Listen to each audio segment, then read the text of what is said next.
ننسها نأت بخیر منها ومثلها کہ جو ما ننسخ من جو موقوف کرتے ہیں ہم آیت اپنی آیتوں کو اور ننسها یہ ناسے ینسے اس کے مطلب ہوتا ہے بھول جانا یا بھلا دیتے ہیں ناتے اب کرتے کیا ہے اس کو بالکل معاف نہیں کرتے بلکہ ناتے بخیر منہا بلکہ اس حکم سے بہتر حکم جو ہے وہ تمہارے لیے لے آتے ہیں اور پھر فرمایا او مثلہا اگر وہ بہتر نہیں ہوتا لیکن اس کی مثل ہوتا ہے علم تعلم اور کیا تم نہیں جانتے کہ ان اللہ علی کل شیء قدیر کہ اللہ تعالیٰ ہر چیز پر قادر ہے اور اس کی قدرت کے یہ جلوے ہے کہ وہ ایک حکم کو پہلے نازل کرتا ہے پھر اس حکم کو موقوف کر دیتا ہے یہ اس کی اپنی قدرت ہے وہ کیا کرتا ہے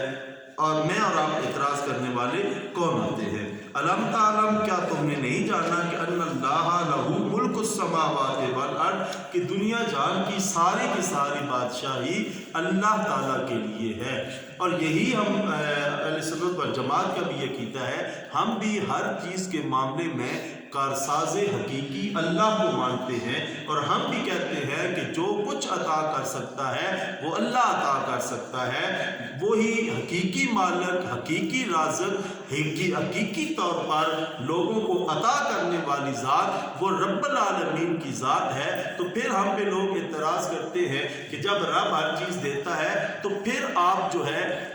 اس پہ آپ اولیاء اللہ کے پاس یا دوسرے جو چیزیں ہیں ان کو کیوں اپناتے ہیں تو اس کا بڑا ہم سادگی سے جواب دیتے ہیں کہ ہم کبھی بھی ان کو مطلقاً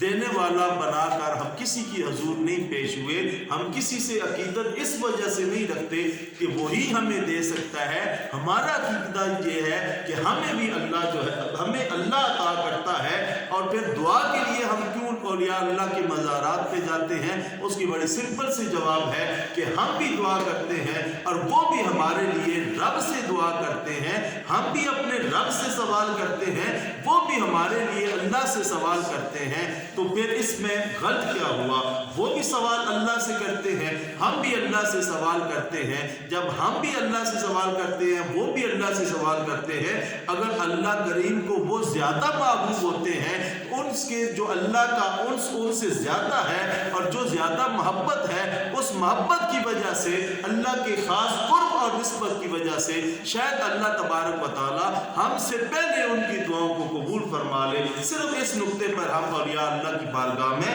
پیش ہوتے ہیں اور اپنی حاضریاں پیش کرتے ہیں ورنہ ہمارا کلیئر کٹ یہ عقیدہ ہے علم تعلم ان اللہ لہو ملک السماوات والارض کہ اللہ ہی ہے وہ جو آسمانوں کا بھی مالک ہے جو زمینوں کا بھی مالک ہے وما لکم من دون اللہ من ولی ولا نصیر اور پھر کیا نہیں جانا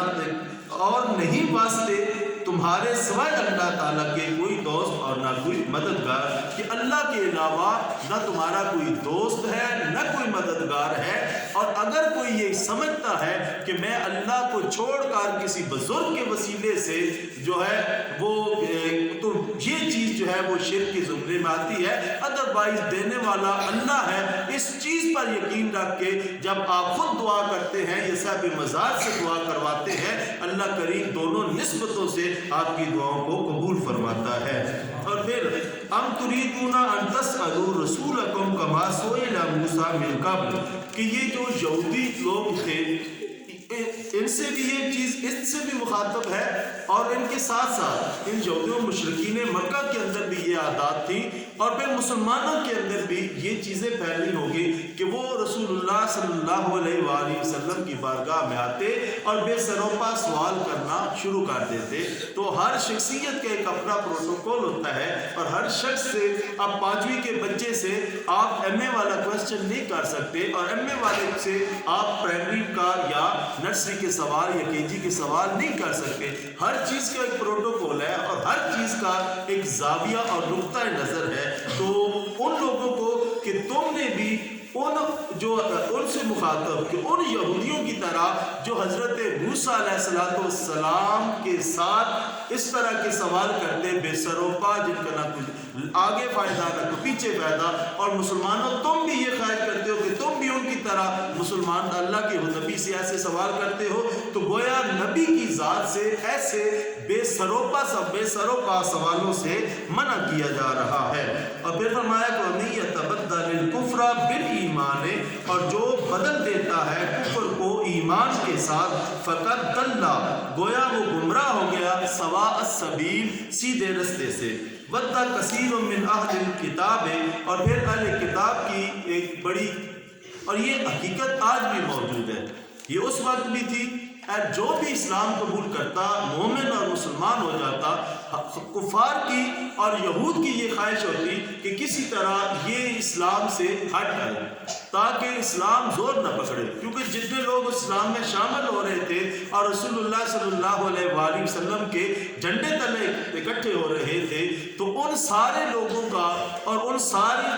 سے آنے سے اسلام کو قوت مل رہی تھی۔ سیدنا صدیق اکبر، سیدنا عمر فاروق، سیدنا عثمان غنی، ایسے جید اور قابل ذکر لوگ، جب حضرت عبد الرحمن بن عوف جیسے جب آپ اسلام قبول کرنے لگے تو اب اسلام کو طاقت مل رہی تھی، تو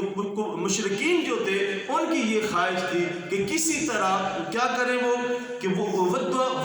کثیر من اہل الکتاب، ان اہل کتاب میں سے ہر ایک کی، بہت زیادہ لوگوں کی یہ خواہش تھی، لو یردونکم من بعد ایمانکم کفارا، کہ آپ لوگوں کو ایمان لانے کے بعد بھی کفر کی طرف پھیر دیں۔ اور آج ہم جو کہتے ہیں نا کہ یہ مسلمانوں کے اندر جو آج بھی وہ یہودوں کی سازشیں جو ہے وہ جاری ہیں، تو یہ قرآن کی آیت اس چیز کو بیان کرتی ہے۔ آج بھی روح محمد کو مسلمانوں کے سینوں سے نکالنے کے لیے، اور آج بھی رسول اللہ صلی اللہ علیہ وآلہ وسلم کے عشق کو مسلمانوں سے نکالنے کے لیے، اور ایک جو سچا باکردار اور صالح مسلمان کی جو وہ کہتے ہیں SOPs ہوتے ہیں، ان کو مسلمانوں سے ناپید کرنے کے لیے آج بھی کفار جو ہے وہ ٹیڑھی چوٹی کا زور لگا رہا ہے، اور ہمیں یہ حکم ہے کہ ہم نے ان کی سازشوں سے بچنا ہے۔ یہ آج 1400 سال بعد بھی یہ لوگ سرگرم عمل ہے اور مسلمانوں کو دین کے رستے سے دور کر رہے ہیں، اور یہ 1400 سال پہلے بھی سرگرم عمل تھے جب اللہ کا قرآن نازل ہو رہا تھا۔ ہم قرآن کو پڑھتے نہیں ہیں تب ہمیں ان کی سمجھ نہیں آتی، ورنہ قرآن تو کھول کھول کے بیان کرتا ہے کہ ان کفار کی، ان یہودیوں کی، ان مشرکین کی، ان